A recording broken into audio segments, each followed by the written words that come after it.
குறைந்தது 272 தொகுதிகளில் வெற்றி என்ற இலக்குடன் பிரதமர் பதவியில் மோடியை அமர்த்தும் நோக்கில் லோக்சபா தேர்தல் பிரச்சாரத்தை முன்னெடுத்துச் செல்வது என்று பாரதிய ஜனதா உயர்மட்ட குழு கூட்டத்தில் முடிவு செய்யப்பட்டுள்ளது.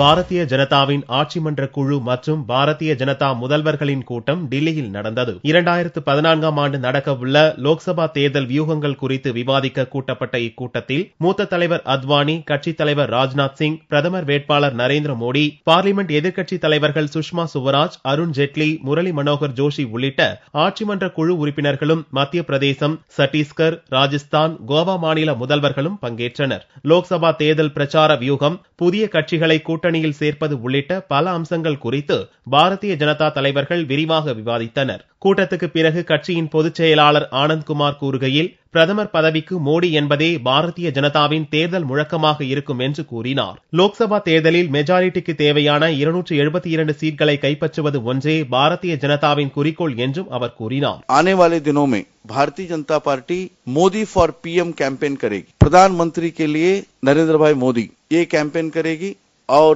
देश भर में परिवार तक भारतीय जनता पार्टी पहुंचेगी, घरों में जाएगी और ये सारे हमारे मतदाताओं से हम ये भी निवेदन करने वाले हैं, नरेंद्र भाई को भारत के प्रधानमंत्री बनाने के लिए आप वोट करिए.